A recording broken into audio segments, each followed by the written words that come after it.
Yesus menyatakan sesuatu yang sangat menarik di sini. Tetapi inilah saat kamu, dan inilah kuasa kegelapan itu.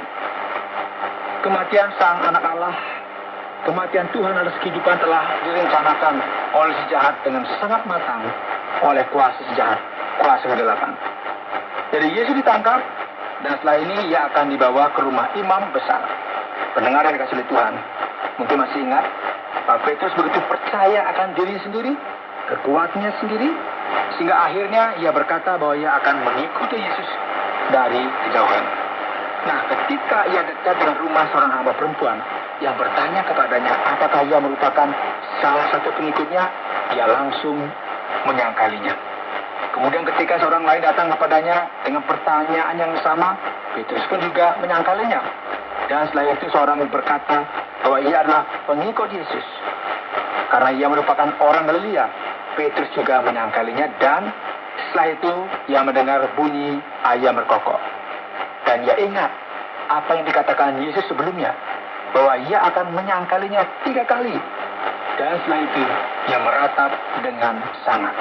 Masa-masa yang sulit, masa-masa mengerikan, ketika masa-masa kegelapan menyerang terang, ketika Tuhan atas hidup menerima hukuman mati, akhirnya Yesus ditahan, sebagaimana saudara juga telah ketahui dengan baik dalam cerita pengorbanan Kristus, yang merupakan cerita yang sangat terkenal sepanjang sejarah sejak awal kekristenan.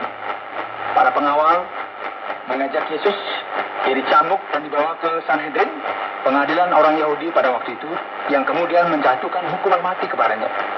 Hukuman ini tidak sesuai dengan hukum yang ada. Yesus di sini mengaku dengan jelas bahwa dia adalah anak Allah, dan hal ini dikategorikan sebagai penistaan.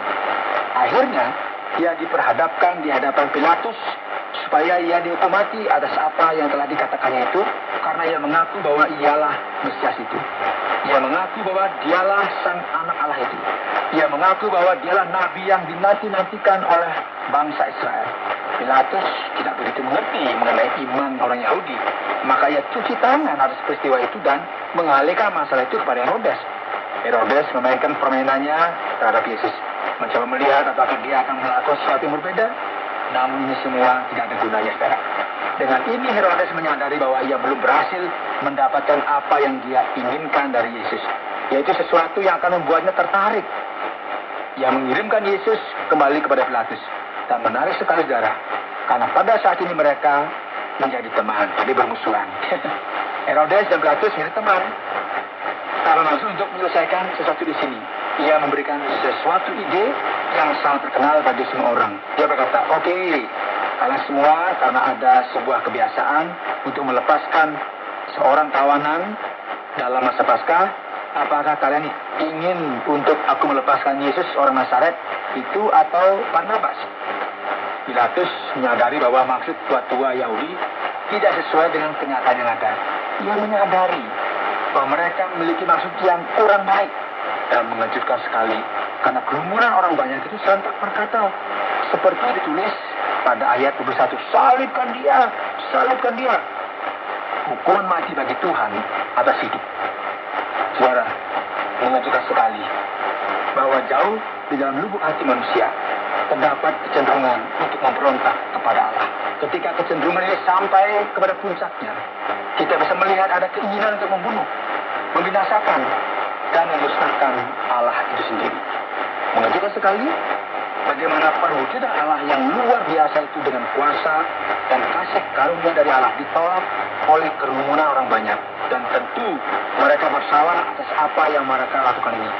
Terlebih setelah mereka melihat apa yang Allah telah lakukan melalui Yesus Kristus yang menjadi pengharapan kita, juru selamat umat manusia. Dengan ini, lengkingan jeritan dari kerumunan orang banyak itu semakin meningkat. Dan kini Pilatus merasakan tekanan dari orang banyak. Akhirnya ia membebaskan Barnabas. Dan Yesus pun kini akan disalibkan. Menderita dengan sangat oleh karena hukuman yang akan ditanggungnya, yang merupakan hukuman paling mengerikan bagi para penjahat dalam hukum Romawi. Ini banyak orang mengikuti Yesus, dan diantaranya banyak pendapat perempuan. Saudara, Lukas memberikan penekanan terkait hal ini karena perempuan tersebut menangisi Yesus. Yesus berkata kepada mereka, "Hai putri-putri Yerusalem, janganlah kamu menangisi aku, melainkan tangislah dirimu sendiri dan anak-anakmu. Sebab lihat, akan tiba masanya orang berkata, berbahagialah perempuan mandul, yang rahimnya tidak pernah melahirkan, dan yang susunya tidak pernah menyusui. Dan kita juga akan melihat dua penjahat yang ditempatkan di samping Yesus pada saat ini, yang juga disalib. Orang yang ada di sana mengamat-amati. Ada juga orang yang menghina Yesus, katanya, orang lain kau tolong, tapi diri sendiri tidak. Dan dengan maksud membuat lelucon, mereka menaruh sebuah tulisan yang berkata, inilah raja orang Yahudi, karena ia mengaku sebagai Mesias. Dan pada saat ini juga, salah seorang dari penjahat tersebut berkata kepadanya, bukankah engkau Mesias? Lepaskanlah dirimu dan selamatkanlah kami. Namun penjahat yang lain, ia memahami apa yang sedang terjadi, dan ia pun berkata, kamu tidak mengerti apa yang sedang terjadi di sini. Kita memang sudah selayaknya dihukum, sebab kita menerima balasan yang setimpal dengan perbuatan kita. Tetapi orang ini tidak berbuat sesuatu yang salah. Lalu ia berkata, Yesus, ingatlah akan aku apabila engkau datang sebagai raja. Dan Yesus memberikan jawaban yang sangat mengejutkan. Kata Yesus kepadanya, aku berkata kepadamu, sesungguhnya hari ini juga engkau akan bersama-sama dengan aku di dalam Firdaus. Orang jahat ini, seorang pencuri, seorang yang dihukum mati, menerima keselamatan oleh karena apa? Percaya kepada Kristus menjelang kematiannya. Dan dia telah menerima sorga dengan suatu garansi pada saat itu juga. Dan sang anak Allah, Tuhan atas kehidupan, menerima hukuman mati yang mengakibatkan bencana alam. Ketika itu hari sudah kira-kira jam 12, lalu kegelapan meliputi seluruh daerah itu sampai jam 3. Pada saat ini, Yesus berseru dengan suara nyaring, ya Bapa, ke dalam tanganmu kuserahkan nyawaku. Dan sesudah berkata demikian, ia menyerahkan nyawanya. Ketika kepala pasukan melihat apa yang terjadi, ia memuliakan Allah, katanya, sungguh orang ini adalah orang benar. Dan sesudah seluruh orang banyak yang datang berkerumun di situ untuk tontonan itu melihat apa yang terjadi, pulanglah mereka sambil memukul-mukul diri. Semua orang yang mengenal Yesus dari dekat, termasuk perempuan-perempuan yang mengikuti dia dari Galilea, berdiri jauh-jauh dan melihat semuanya itu. Setelah ini, suatu cerita yang luar biasa yang membekas sampai selama-lamanya dalam kalender umat manusia. Yesus dikuburkan oleh Yusuf Arimatia, seorang kaya yang mengikuti Yesus dari jauh.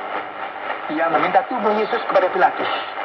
Tubuhnya kemudian dibalut dengan kain kafan dan dibaringkan di sebuah kuburan yang baru, yang belum pernah dipakai sebelumnya. Dengan demikian Tuhan atas hidup wafat, dikuburkan dan dikhianati oleh orangnya sendiri yang tidak mengerti dengan jelas pesan yang disampaikannya. Pendengar yang dikasihi Tuhan, ketahuilah bahwa dalam hidup ini kita perlu mengerti apa yang terjadi di sini. Sesuatu yang seakan-akan tidak masuk akal. Seorang yang diutus oleh Allah pada waktu itu wafat.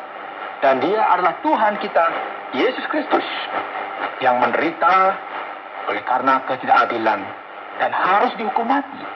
Ia mati supaya saudara dan saya memiliki akses langsung kepada Allah. Kematiannya berarti hidup kekal bagi kita. Sesuatu yang telah dilakukan Allah bagi kita.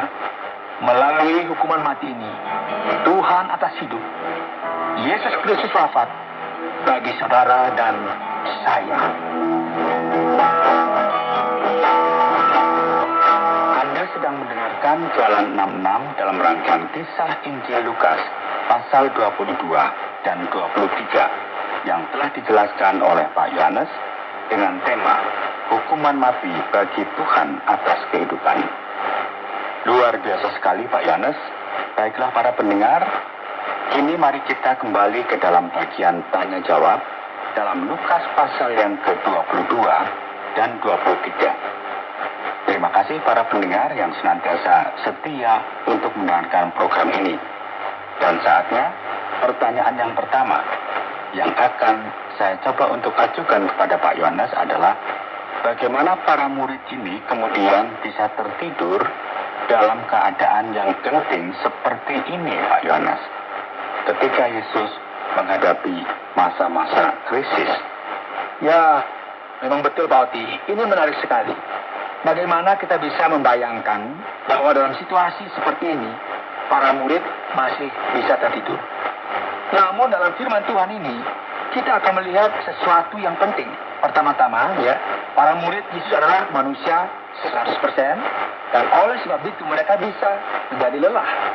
Menarik sekali bahwa bagi banyak orang, mereka berpikir bahwa para murid Yesus merupakan orang kudus. Mereka begitu khusus, yang berbeda. Seringkali orang tidak menyadari bahwa mereka juga memiliki keterbatasan dan kelemahan. Menarik juga ketika saatnya tiba, masa paling sukar, dan di sini juga kita melihat kelemahan yang paling luar biasa. Alasan dari apa yang terjadi di sini mungkin berkaitan dengan kesedihan dan depresi. Mereka berharap Yesuslah yang akan menguasai kerajaan Israel secara politik, begitu ya. Namun ketika Yesus diancam, mereka langsung memilih untuk mengangkat pedang dan berperang. Namun Yesus tidak memilih untuk melakukan hal semacam ini. Jadi sangatlah mungkin oleh karena hal inilah, maka mereka memilih untuk melupakan apa yang terjadi dan memilih untuk berduka dan depresi. Jadi mereka tertidur tanpa suatu harapan maupun iman sedikit pun. Luar biasa sekali. Bagaimana kematian anak Allah tersebut tidak digubris, bahkan oleh murid-murid terdekatnya. Sekarang sesuatu yang menarik sekali, bagaimana Lukas dari beberapa penulis kitab Injil menuliskan dalam ayat yang ke-44 bahwa Yesus berkeringat darah. Bagaimana kita perlu untuk memahami akan hal ini? Apakah ini merupakan sesuatu yang literal atau simbolis, Pak Yohanes? Tanpa keraguan, Pak Oti, ini merupakan suatu yang literal. Firman Tuhan akan memberitahukan kepada kita tentang hal ini karena kemungkinan besar ini berkaitan dengan fakta bahwa Lukas sendiri adalah seorang dokter. Kita tahu bahwa dalam Kolose pasal 4 dikatakan bahwa Lukas seorang dokter atau tabib, dan inilah yang mengakibatkan dia memperhatikan hal-hal semacam ini. Tetesan keringat Yesus ini menunjukkan kepada kita betapa hebatnya penderitaan Yesus pada saat itu. Banyak ahli mencoba untuk menjelaskan hal tersebut secara ilmiah tentang bagaimana seseorang bisa sampai ke tingkat penderitaan dan rasa sakit yang sedemikian hebatnya. Depresi yang begitu dalam dan hebat di tengah segala penderitaannya memungkinkan terjadinya pendarahan, di mana keringat bercampur dengan darah yang dikeluarkan oleh tubuh kita dengan tetesan. Jadi inilah penderitaan yang telah dialami oleh Tuhan kita, Yesus Kristus. Jika kita berhenti dan mulai berpikir sejenak, sebagaimana kita membaca bagian ini, dan juga jika kita mengingat film yang telah kita lihat, bagaimana bisa Allah mengizinkan penderitaan yang sedemikian banyaknya? Mengapa Allah mengizinkan dan merencanakan putranya mati dengan cara yang sedemikian ngerinya di kayu salib, Pak Yohanes? Hal ini menarik sekali. Ada banyak orang yang setelah mereka menonton Passion of the Christ, mereka menangis sepanjang film tersebut diputar. Perasaan mereka bercampur aduk dan mereka berkata, aduh, kasihan sekali Yesus. Mengapa kehidupannya berakhir seperti ini? Orang ini tidak mengerti apa yang terdapat di balik semuanya ini. Namun sebenarnya menjelaskan bahwa upah dari dosa ialah kematian. Kita ada dalam suatu masalah yang serius karena kita jelas terpisah dari Allah. Oleh karena itu, perlu sekali bagi seseorang untuk mati bagi dosa-dosa kita. Satu-satunya orang yang bisa mati untuk kita adalah Yesus Kristus. Pertanyaannya, mengapa harus Yesus? Pertama-tama, Dia ilahi. Dengan demikian, pengorbanannya memiliki nilai yang kekal dan dapat mengampuni dosa kita dengan jelas. Bersamaan dengan ini juga, jika Kristus hanya menderita dalam keadaannya yang ilahi, maka penderitaannya tidaklah nyata. Karena Kristus menderita dalam keadaannya sebagai manusia.